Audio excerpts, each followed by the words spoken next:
चरण कमल रंग कम सब कारी, चरण कमल रंग कम सब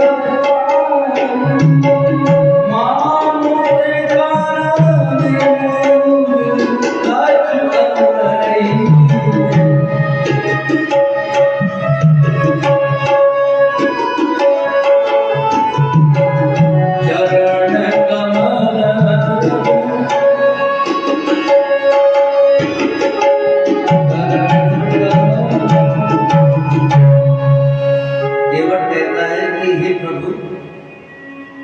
मैंने सुना है कि आपके चरण कमलों की रजनी वो जड़ी है, वो जादू है, वो करिश्मा है जो पत्थर को भी स्त्री बनाने की, जो पत्थर को भी स्त्री बना देती है।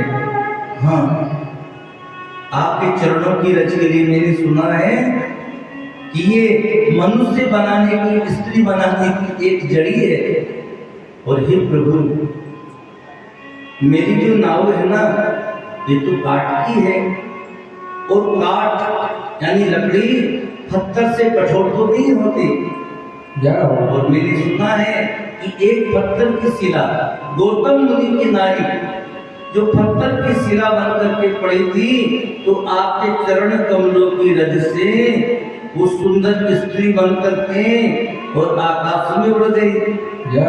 और यदि मेरी नाव भी गौतम मुनि की नारी अहिल्या की तरह स्त्री बन करके उड़ गई, तो हे प्रभु, मैं तो लुट जाऊंगा, मैं तो बर्बाद हो जाऊंगा।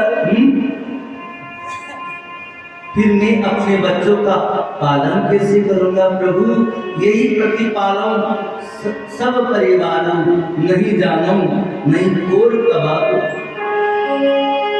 यही सब पाले सब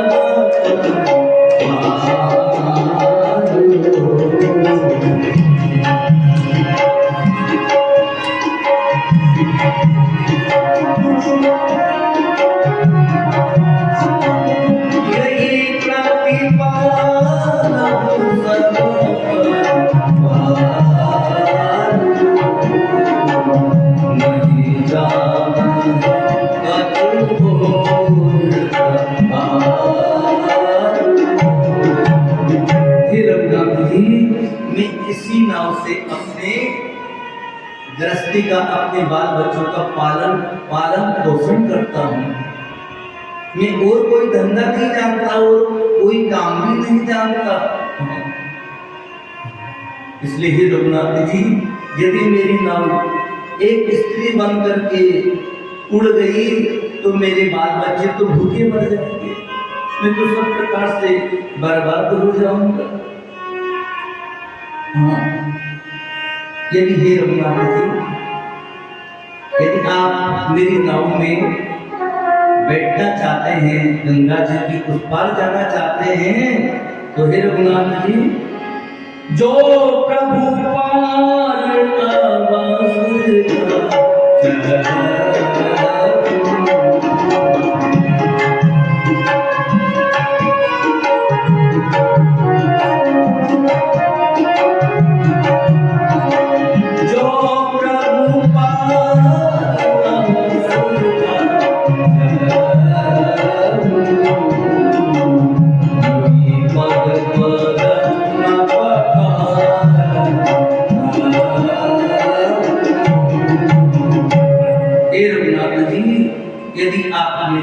नाव में बैठ करके गंगा जी के उस पार जाना चाहते हैं, तो मैं पहले आपके चरण कमलों को पखारूंगा, फिर आपको मेरी नाव में बिठाऊंगा। जय हो भगवान तुम्हारे, भगवान तुम्हारे चरणों को धोया भगवान तुम्हारे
कभी भगवान कभी भक्तों से काम करे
इनका हार्दिक अभिनंदन करते हैं हमारे स्वामी जी परम पूज्य हरिहरानंद जी महाराज हमारे मध्य में पधारे हैं।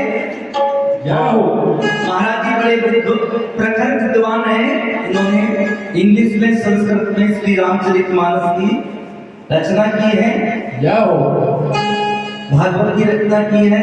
ऐसे परम पूज्य प्रखर वक्ता प्रखर विद्वान हमारे बीच में पधारे हैं स्वामी हरिहरदास जी महाराज। आइए विराजिए महाराज जी। कभी कभी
अब हमारे मंदिर पर आए परमानंदीय परम पूज्य स्वामी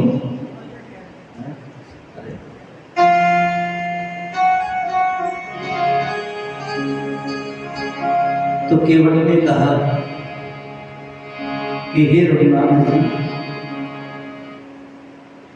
यदि आप अवश्य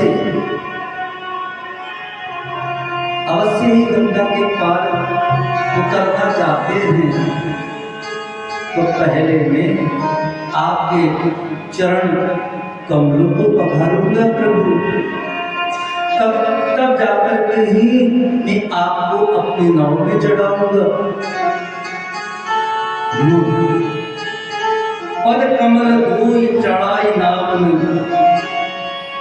पद कमल धोई चढ़ाई नाव में, नाथ उतराई चढ़ो मोहि राम दाऊदी नाम दशरथ सपत साथी चढ़ो बरुदेव माधव नतन से चढ़ो नलिन पार उतारी तब ललित तुलसीदास नाम पार उतारी। बोले श्री रामचंद्र भगवान की जय हो। केवट ने कहा, हे रघुनाथ, हे दीन बंधु, हे आनंद के समुद्र, हे भक्त वत्सल, मैं आपके चरण कमलों को धो करके ही आपको अपनी नाव में चढ़ाऊंगा। बिना चरण धोए मैं बिल्कुल भी आपको अपनी नाव में नहीं बिठाऊंगा। और हे नाथ, मैं आपसे नाव की उतराई भी नहीं मांगता, मैं आपसे नाव की उतराई भी नहीं चाहता, मैं आपसे नाव की उतराई भी नहीं दूंगा। मुझे आपकी दुआई और श्री दशरथ जी महाराज की सौगंध है, मैं सच कहता हूं, चाहे लक्ष्मण मुझे तीर क्यों नहीं मारते, जब तक मैं आपके चरणों को नहीं पखार लूंगा तब तक मैं अपनी नाव में आपको नहीं चढ़ाऊंगा। सुन केवट के बेन प्रेम लपेटे अटपटे, बिहे से करना ऐन चितई जान की लगन कर। केवट के प्रेम में लपेटे हुए अटपटे वचनों को सुन करके आज भगवान श्री राम, लक्ष्मण और जानकी जी के सहित मुस्कुरा रहे हैं। भगवान श्री राम जानकी जी और लक्ष्मण जी की ओर इशारा कर रहे हैं और मनी मन में भगवान मुस्कुरा रहे हैं कि देखो देखो लक्ष्मण जी, ये वही केवट है। कहते हैं कि पूर्व जन्म में केवट कछुआ था, क्षीर सागर में भगवान के चरण स्पर्श करने के लिए ये बार बार आता और शेषनाग भगवान इसको बार बार भगा देते। लक्ष्मी जी भी नहीं चाहते कि कच्छप मेरे स्वामी के चरण स्पर्श करे। आज वही कच्छप केवट बन करके और भगवान के चरण पखारना चाहता है, सुन केवट के प्रेम प्रेम लपेटे अटपटे। केवट के प्रेम में लपटे हुए अटपटे वचनों को सुनकर करुणामय श्री रामचंद्र जी जानकी जी को लक्ष्मण जी की ओर देख करके हंस रहे हैं।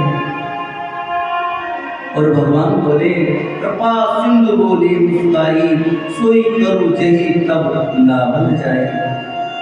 हे केवट, अब तुम वही करो जिससे तुम्हारी जो नाव है ना, ये मुनि की स्त्री की तरह आकाश में नहीं उड़े।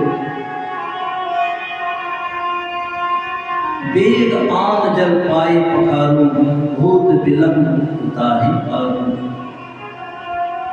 हे केवट, अब आप जल्दी से जल लाइए और हमारे चरण पखार करके जल्दी से हमें गंगा जी के उस पार उतारिए। तो जैसे ही भगवान श्री राम की केवट के लिए आज्ञा हुई, तो केवट राम रजाय सुपावा,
भगवान की आज्ञा हुई कि हे केवट, तुम अति शीघ्र जल भर के लाओ और हमारे चरणों को पखार करके हमको गंगा जी के उस पार उतारो।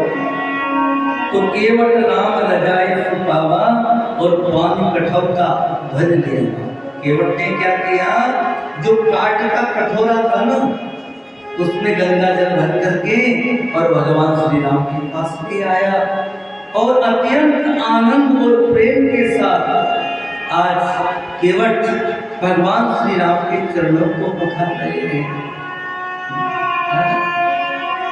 चरण सरोज अति आनंद उमग अनुरागा, और चरण सरोज पखार बड़े भाव से, बड़े प्रेम से केवट जी महाराज ने भगवान श्री राम के चरणों को पखारा, उनके चरणों की पूजा की, आरती की और पद पखार जलपान करी, आप सहित परिवार पितर पार करी प्रभु ही पुरी।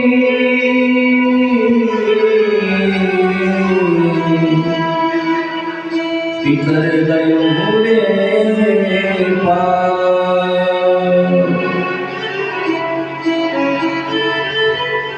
मुदित गयो रे पार।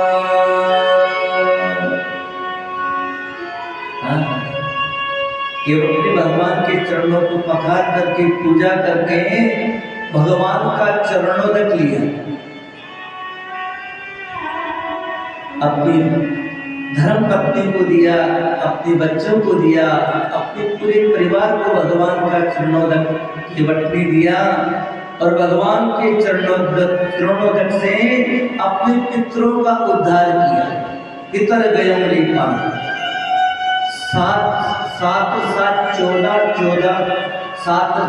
21 पीढ़ी का उद्धार, पितरों का उद्धार केवट ने महाराज आज कर दिया। बोले श्री रामचंद्र भगवान की जय हो। अब तो केवट भगवान श्री राम को लक्ष्मण को अपनी नाव में चढ़ाता है।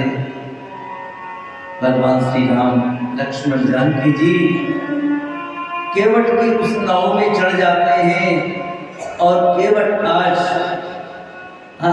बड़े भाव से बड़े प्रेम से नाव खींच रहा है और कहता है कि हे गंगा मैया, आज आप बिल्कुल धीरे धीरे बहना, क्योंकि आज मेरी नाव में श्री रामचंद्र जी, भगवती सीता माँ और लक्ष्मण जी महाराज विराजमान है।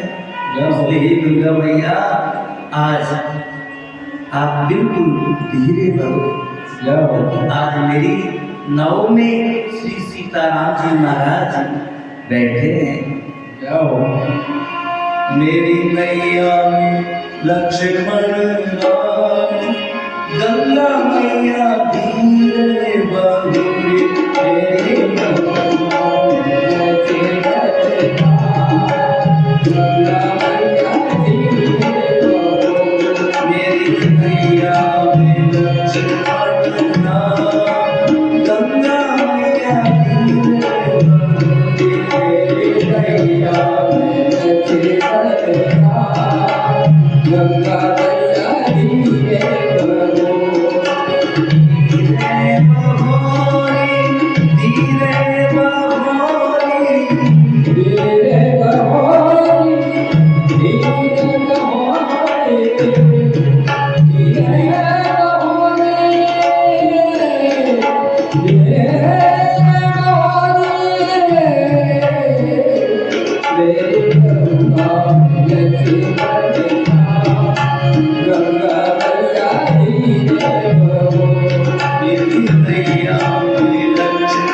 महाराज केवट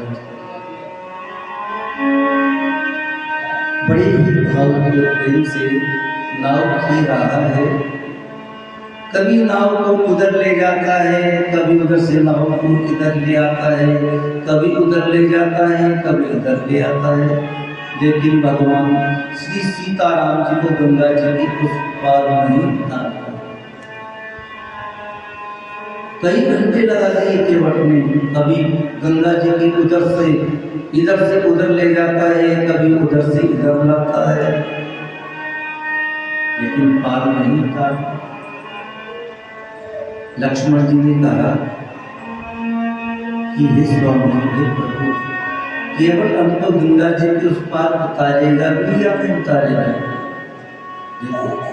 कई घंटे हो गए केवट को, कभी अपनी नाव को इधर से उधर ले जाता है, उधर से इधर लाता है।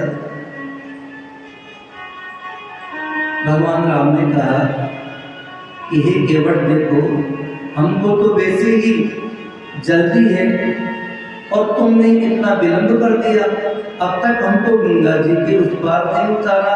और देखो तुम्हारी जो ये काठ की नाव है ना, ये पुरानी है, टूटी फूटी है, और अब तो हमको डर भी लगता है कि कहीं नाव डूब नहीं जाए। केवट ने कहा, वाह प्रभु, तीनों लोगों के स्वामी को आज इस गरीब केवट की नाव में बैठने से डर लग रहा है कि कहीं ये डूब नहीं जाए। तो हे प्रभु आप बताइए, हे रघुनाथ जी, आप भी तो बताइए कि जब आप इस जीव को 84 लाख योनि में डालते हैं, तब क्या इस जीव को डर नहीं लगता? आज आपको मेरी नाव में डर लग रहा है, तो आप भी तो इस जीव को कितनी लाख योनि है? 84 लाख योनि उसमें डालते हो, तब क्या इस जीव को डर नहीं लगता? और हे रघुनाथ जी, हे कृपा के समुद्र, हे भक्त वत्सल, हे गौ और ब्राह्मणों का हित करने वाले, हे शरणागत के रक्षक, हे दशरथ नंदन, हे कौशल्य तनय, आपके पिताजी ने आपको 14 वर्षों का ही तो वनवास दिया है ना, 14 वर्ष आपको वन में बिताना है। तो हे रघुनाथ जी, आप 14 वर्ष मेरी नाव में क्यों नहीं बिता देते? मैं इस 14 वर्ष तक किसी प्रकार नाव को खेता रहूंगा गंगा मैया में। आप मेरी नाव में 14 वर्ष बिता देने की कृपा करिए प्रभु। केवट ने भगवान श्री सीताराम जी को फिर गंगा जी के उस पार उतारा। भगवान श्री राम, लक्ष्मण, भगवती जानकी जी रेत के टीले पर खड़े हो जाते हैं और केवट उतरी दंडवत कीना, और प्रभु ही सब कुछ यही कछु नहीं दीना। अब तो केवट ने आकर के भगवान को दंडवत प्रणाम किया और भगवान ने केवट को आशीर्वचन कहा। लेकिन आज भगवान के मन में संकोच है कि आज मैं वनवासी राम हूं और मेरे पास द्रव्य कुछ भी नहीं है, और मैं केवट को नाव की उतराई में क्या दूं? आज श्री रघुनाथ जी के मन में केवट के प्रति बड़ा संकोच है। इधर सिए ही पिए जान निहारी, और मन मुदित उतारी। भगवती सीता जी तो पति के हृदय के बात को जानने वाली थी। तुरंत ही भगवती सीता जी प्रभु श्री राम के हृदय की बात को जान गई, और माता जानकी जी की उंगली में जो अंगूठी थी उसको उतार करके आज भगवती सीता माँ ने प्रभु श्री राम को दे दी। और भगवान श्री राम ने कहा कि हे केवट, ये आप अपने नाव की उतराई लीजिए। कयहु कृपाल ले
उतराई। भगवान ने कहा कि हे केवट, ये आप अपने नाम की उतराई लीजिए।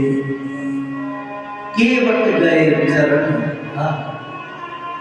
जैसे ही भगवान श्री राम ने नाव की उतराई के लिए केवट को अंगूठी देने लगे तो केवट ने भगवान श्री राम के चरणों को पकड़ लिया और बड़े भाव से बोले कि हे रघुनाथ जी, आप नाव की उतराई दे करके मेरी जाति को मत गिराओ। आप और मैं दोनों तो एक ही जाति के हैं। नाई से न नाई ले, धोबी से न धोबी ले। नाई से नाई दाढ़ी और कटिंग का पैसा नहीं देता, धोबी से कपड़े की धुलाई का पैसा नहीं लेता। इसलिए आप भी केवट हो, मैं भी केवट हूँ। आप नाव की उतराई दे करके हाँ हे प्रभु, मेरी जाति को छोटा मत कीजिए। भगवान ने कहा कि हे केवट, हमारी और तुम्हारी एक ही जाति कैसे हुई? तुम तो मल्ला हो, तार हो, और मैं तो रघुवंशी राजपूत हूँ। हमारी और आपकी एक जाति कैसे हुई? तो केवट ने कहा कि हे प्रभु, मैं केवट इस गंगा का और तुम केवट भवसागर के। प्रभु मैं केवट इस गंगा का, प्रभु तुम केवट भवसागर के।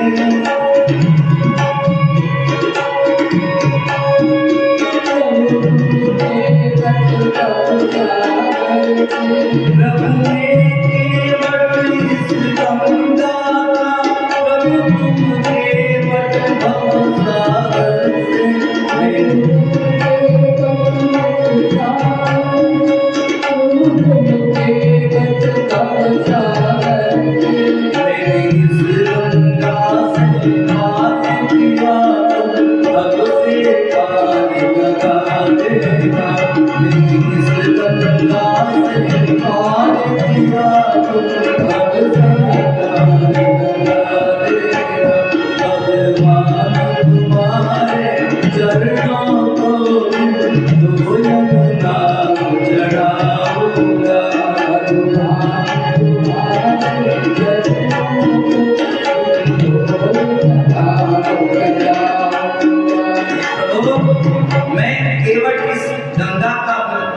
केवट भवसागर के। मैंने इस गंगा से हे रघुनाथ जी आपको पार किया, और जब मैं आपके घाट पर आऊं, भवसागर के घाट पर आऊं, तो हे दीनबंधु, हे दया के समुद्र, आप मुझको भवसागर से पार लगा दें। और हे प्रभु, बहुत काल से कीन मजूरी मुझे पूरा जीवन बीत गया, नाव चलाते चलाते, नाव खेते खेते, बहुत काल से कीन मजूरी, लेकिन आज तक वो मजदूरी मेरे को नहीं मिली। वो मजदूरी आज मेरे को नहीं है। इतने दिनों में जो मजदूरी मुझे अब तक नहीं मिली, वो मजदूरी आज मुझे आपसे भरपूर मिली है रघुनाथ जी। अब कर चुनाव न कहीं, चाहे मोरे दीन दयाल अनुग्रह है। हे नाथ, हे दीन दयाल, आपकी कृपा से तो मुझे सब कुछ मिल गया, कोई कमी नहीं। मेरी दरिद्रता, मेरा दुख, मेरा दोष आज से सब समाप्त हो गए। बहुत कीन प्रभु लखन सी, नहीं कर चुकी वटले, विदा कीन करुणा एक न भगत विमल बलुले। प्रभु श्री राम जी ने और लक्ष्मण जी ने और माता जानकी जी ने भी बार बार केवट से अंगूठी लेने के लिए आग्रह किया। केवट देखो, आप बाल बच्चे वाले हो, ग्रस्त हो। जय जय श्री राधे। देखो दान किसको करना चाहिए। यहाँ पर भगवान श्री राम, भगवती सीता और लक्ष्मण जी शायद संसार के लोगों को उपदेश दे रहे हैं। दान किसको देना चाहिए? ग्रस्त को देना चाहिए मेरे भाई, जिसके छोटे छोटे बाल बच्चे हैं, जिसके पत्नी है, जिसके छोटे छोटे बाल बच्चे हैं, जिसके पत्नी है, इसलिए दान ग्रस्त को देना चाहिए। जहां तक बात, इसलिए भगवती जानकी जी कह रही है, इशारा कर रही है कि देख लो, देख केवट, ये जो अंगूठी है ना, ये मेरी अद्भुत दिव्य चिन्मय अंगूठी है और ऐसी चमत्कारी है। हाँ, यदि तुमने इसको ले लिया ना, अभी कौन है सबसे बड़े धनवान? मुकेश अंबानी, अनिल अंबानी की तरह तुम धनवान बन जाओगे। इन नाम चलाना छोड़ दोगे, क्योंकि आज हम काले घोड़े की अंगूठी को लेते हैं सभी के लिए, वो भी काम करती है। और स्वयं जगत जननी भगवती सीता माँ अपनी स्वयं अपनी अंगूठी केवट को दे रही है, तो उसमें कितना बड़ा चमत्कार होगा। केवट ने मना कर दिया कि नहीं माता, मैं धन धान्य वैभव नहीं चाहता। यदि मैं इस चिन्हमय चमत्कारी अंगूठी को ले लूंगा तो मैं तो बहुत बड़ा धनवान बन जाऊंगा। धनवान बन जाऊंगा तो फिर मेरे अंदर अभिमान आएगा।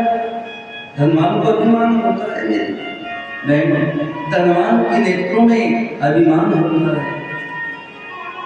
धनवान बन जाऊंगा, धनवान बन जाऊंगा तो फिर मैं पापाचार करूंगा।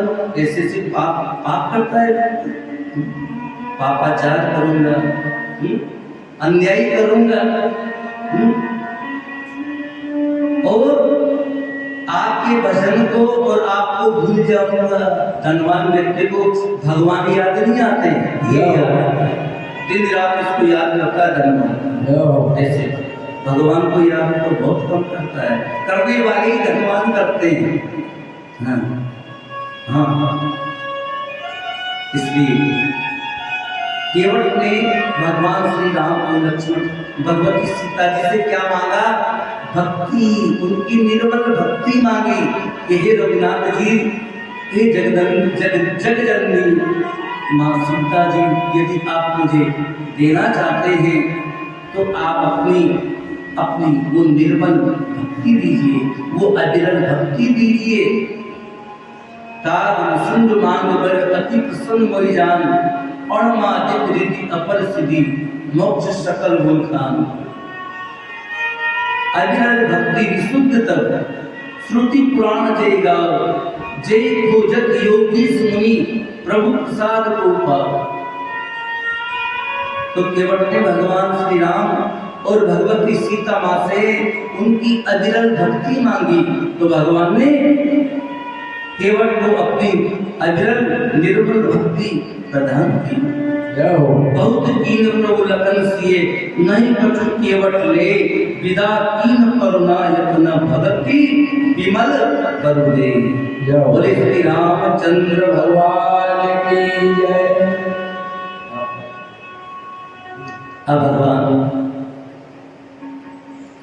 केवट के यहाँ से भी केवट से विदा लेकर के आगे वन की ओर प्रस्थान करते हैं। भगवान वनों को देखते देखते, सुंदर पहाड़ों को देखते देखते, सुंदर तालाब को देखते देखते तीर्थराज प्रयाग में पहुंच जाते हैं। प्रात प्रात प्रात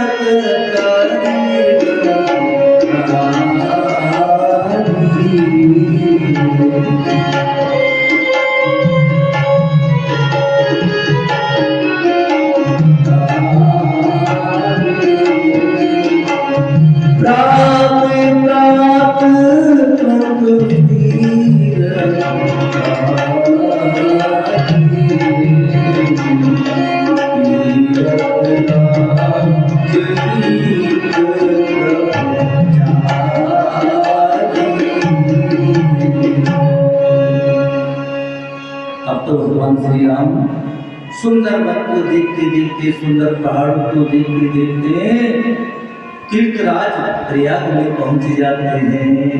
बोली प्रयागराज भगवान की जय हो।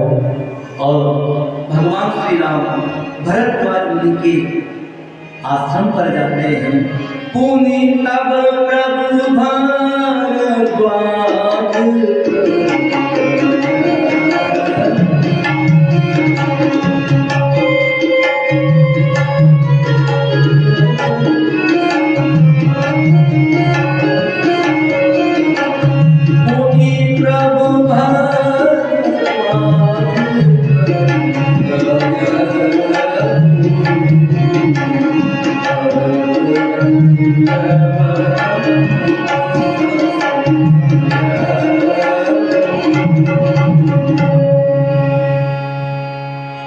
भगवान श्री राम ने सबसे पहले गंगा जमुना सरस्वती का जो संगम है उसमें स्नान किया। भगवान ने माता जानकी और सीता जी की सहित संगम में स्नान किया और फिर प्रभु भरद्वाज मुनि के आश्रम पर गए और भगवान ने दौड़ करके भरद्वाज मुनि के चरणों में प्रणाम किया। ये भारत का संत, ये भारत का साधु भगवान को भी आशीर्वाद देने की सामर्थ्य रखता है। देखो तीनों लोगों के स्वामी श्री रामचंद्र जी महाराज ने भरद्वाज मुनि के चरणों में साष्टांग दंडवत प्रणाम किया और भरद्वाज मुनि ने भगवान श्री राम को आशीर्वचन कहा, आशीर्वाद दिया। इसलिए संत और महात्माओं के चरणों में हमेशा नमन करना चाहिए, प्रणाम करना चाहिए। अतिथि जान करके भरद्वाज मुनि ने भगवान श्री राम को सुंदर आसन पर बैठाया और भगवान को कंद फल का भोजन करवाया और बड़े भाव से बोले कि हे रघुनंदन, आपका दर्शन पाकर के मेरा जीवन धन्य हो गया प्रभु। आज मेरा तप, तीर्थ सेवन, त्याग सब सफल हो गया। हे रघुनाथ जी, आपने बड़ी कृपा की, आप हमारे आश्रम पर पधारे। हे रघुनाथ जी, बस मैं आपसे यही वरदान मांगता हूँ कि आपके चरण कमलों में मेरी प्रीति हमेशा बनी रहे। एक रात्रि भगवान ने भरद्वाज मुनि के यहाँ विश्राम किया। राम की विश्राम से प्रात प्रयाग नहाए, चले सहित सियालकन जब मुनि तमुनि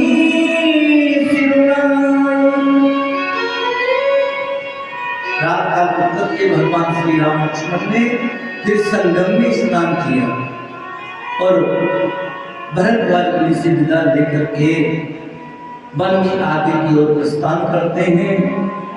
भगवान श्री राम और लक्ष्मण सुंदर वनों को देखते देखते, सुंदर पहाड़ों को देखते देखते, सुंदर तालाब को देखते देखते आज महर्षि वाल्मीकि के आश्रम पर चले आते हैं। देखत मन सर सेन सुहाए,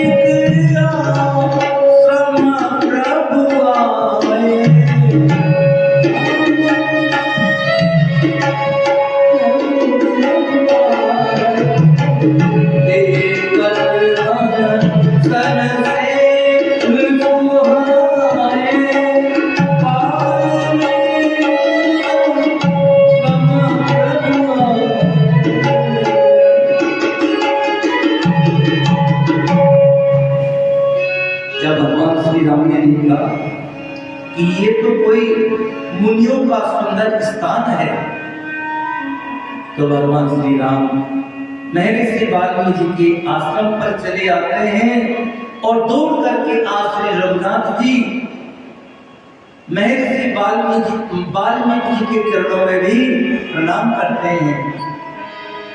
मुनि के ही राम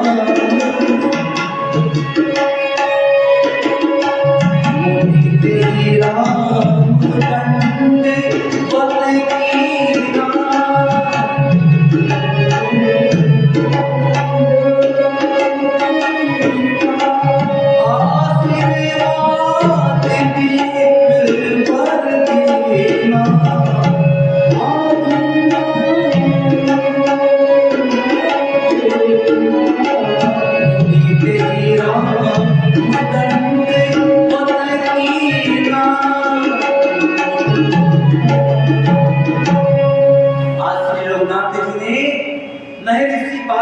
बंदे जी के चरणों में भी दंडवत प्रणाम किया और वाल्मीकि मुनि ने भी भगवान श्री राम को आशीर्वचन कहा, आशीर्वाद दिया।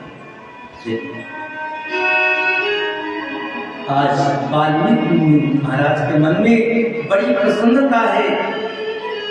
आज महर्षि वाल्मीकि जी के हृदय में सुख और आनंद नहीं समाता और उन्होंने भी सुंदर आसन पर भगवान श्री राम और भगवती सीता माता को उठाया, कंदमूल फल का भोजन करवाया।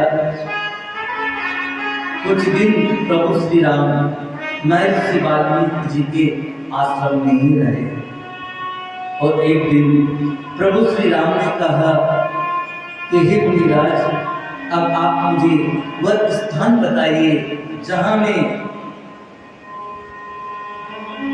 वृक्षों और पत्तों की सुंदर प्रणकुटी बना करके लक्ष्मण और जानकी जी के सहित निवास करूं। वाल्मीकि मुनि बोले कि हे राम, आप कहाँ नहीं हैं? चिदानंदमय नहीं तुम्हारी, आप मुझसे अपना निवास स्थान पूछ रहे हैं। हे ब्रह्मा और विष्णु जी को नचाने वाले, संसार को नचाने वाले हे रघुनंदन, आज आप मुझ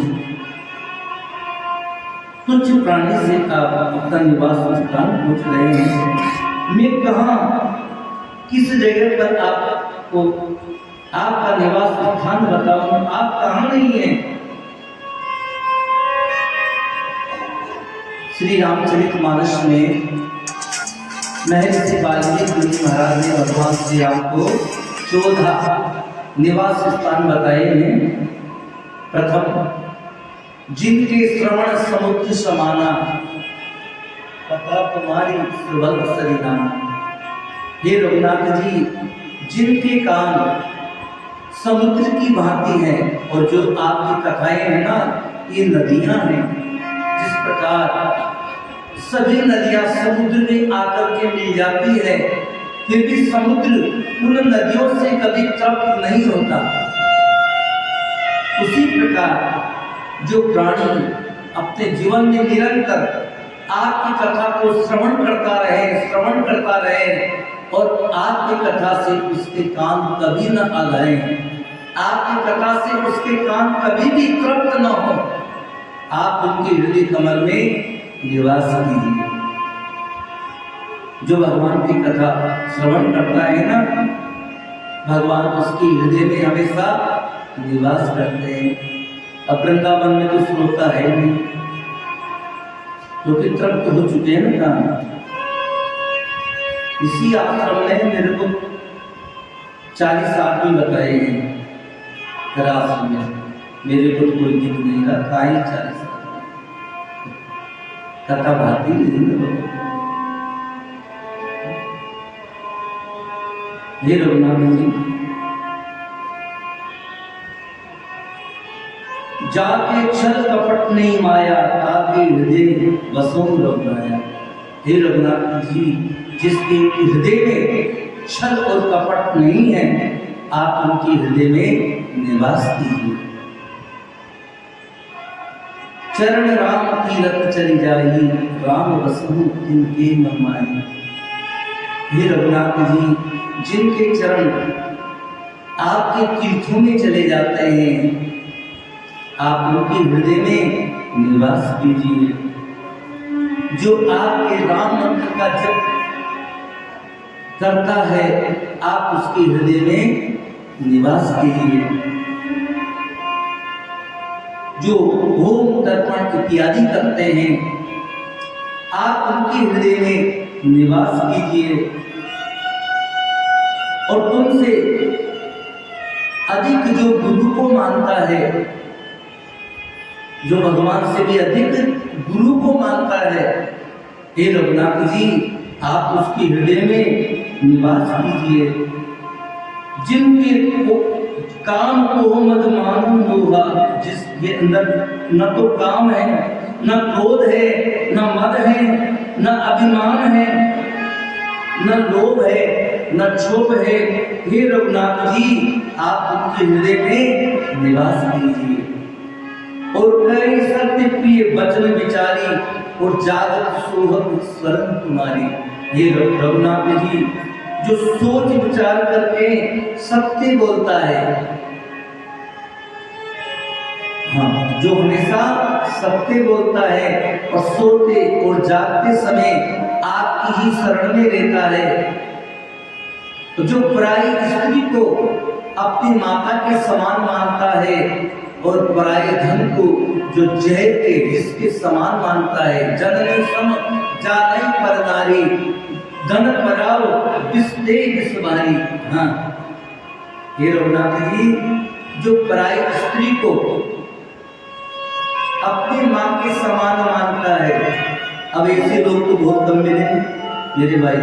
हाँ, जो पराई स्त्री को अपनी माता और बहन के समान माने और सदाचारी बनकर के रहे। कोटि विरक्त मध्य श्रुति कही, सम्यक ज्ञान सुकृत को ले। चलन चलन सब कहे, बिरला पहुंचे कोई। एक कनक एक कामनी, करड़ी घाटी डोली। चलन चलन, भगवान को प्राप्त करने के लिए तो सब कह रहे हैं, भगत का भेष भी बना रहे हैं, लेकिन बिरला पहुंचे कोई। भगवान के पास तो बिरला ही पहुंचता है। क्यों? क्योंकि एक कनक एक कामनी, करड़ी घाटी तो एक तो पैसा और एक कामनी, स्त्री को त्यागना ही तो करड़ी घाटी है। इसलिए जितने भी हमारे ऋषि थे, वो सब सदग्रस्त थे, विरक्त नहीं थे। क्योंकि विरक्त को विरक्त को भटकना पड़ता है मेरे भाई।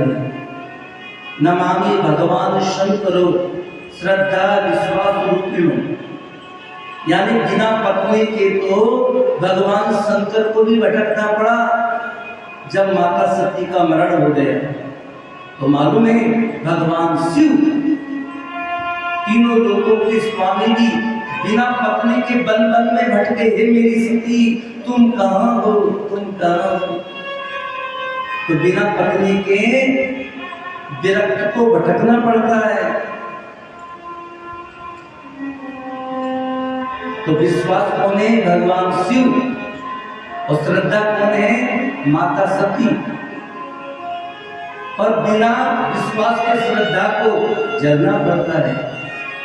जब भगवान शिव के बिना माता सती राजा दक्ष के यज्ञ में गई तो माता सती को जलना पड़ा ना। इसलिए हमारे जितने भी संत ऋषि थे वो सतग्रस्त थे। वो भी चाहते तो विरक्त बन जाते, लेकिन वो जानते हैं कि पत्नी के बिना कोई रह नहीं सकता। कश्यपो अत्रि भरद्वाजो, कश्यपो अत्रि भरद्वाजो, विश्वामित्र गौतम।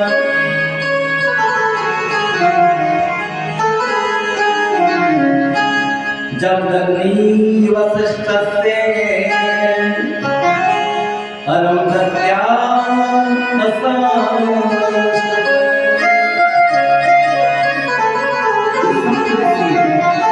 महाराजा महर्षि कश्यप के तो दो पत्नी थी, दिति और अदिति। दोनों पत्नी रखते थे। हाँ, पहले के हमारे संत अत्रि मुनि के माता अनुसुईया है, देखो बिना पत्नी के नहीं है। कश्यप को अत्रि भरद्वाज मुनि, उनके भी पत्नी है, वो भी सतग्रस्त है। विश्वामित्र जी महाराज के मेनका नाम की पत्नी है। गौतम मुनि के अहिल्या नाम की पत्नी है। जमदग्नि ऋषि के रेणुका नाम की पत्नी है। और जो भगवान के गुरु हैं वशिष्ठ जी महाराज, उनके अरुंधति नाम की पत्नी है, वो भी सतग्रस्त हैं। और देखा जाए तो विचार करिए मेरे भाइयों, साधारण आदमी बिना पत्नी के कैसे रह जाएगा?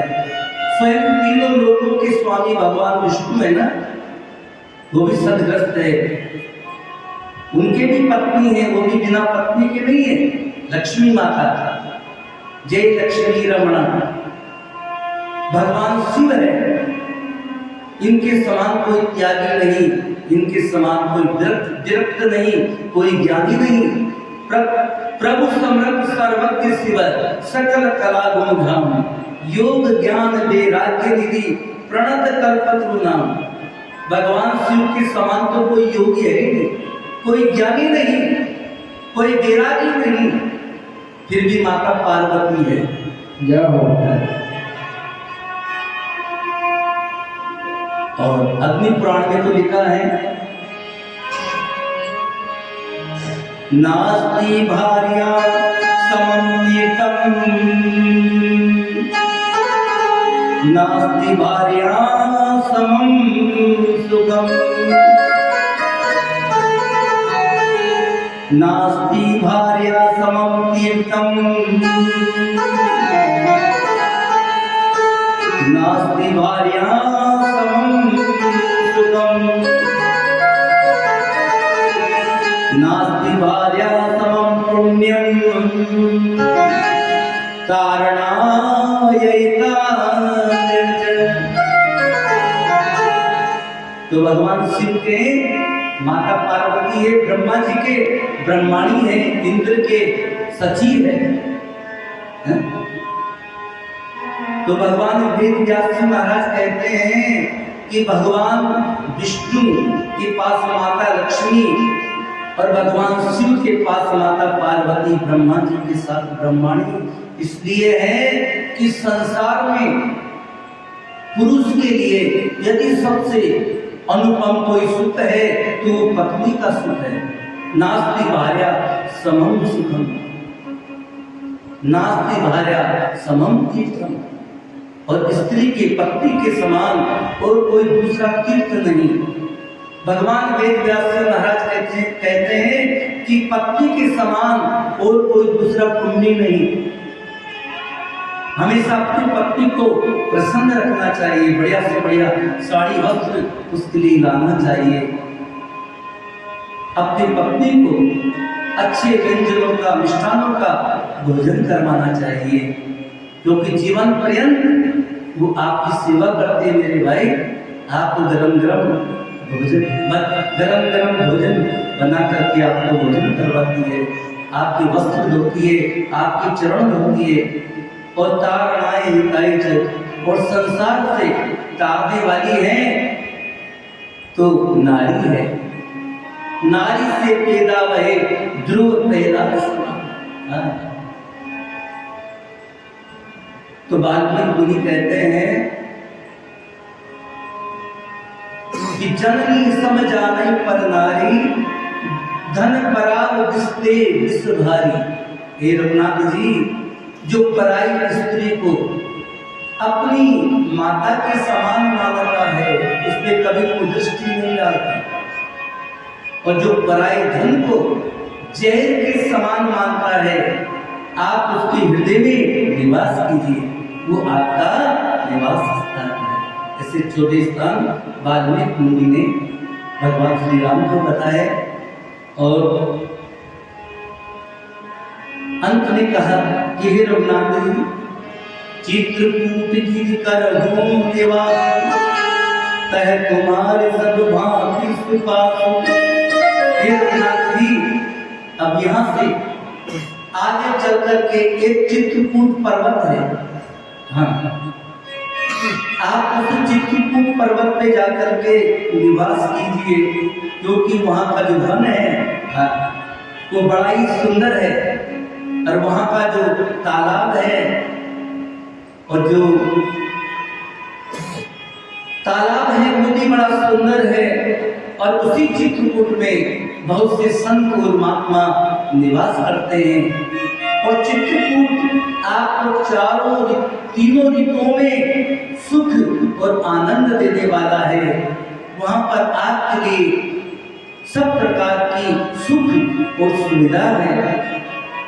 नदी पुनीत पुराण बखानी, अत्रि प्रिया निज तप बलानी। हे रघुनाथ जी, वहाँ एक बहुत ही पवित्र नदी है, उसको महर्षि अत्रि की पत्नी अनुसुईया अपने तप बल से लाई है।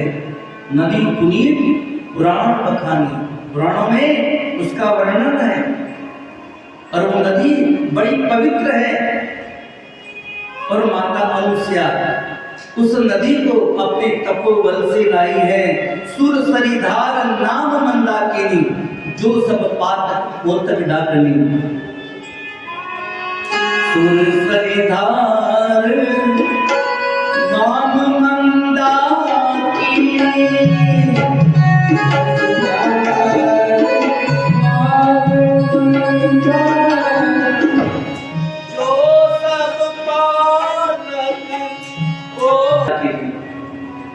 महर्षि वाल्मीकि मुनि कहते हैं कि हे रघुनाथ जी,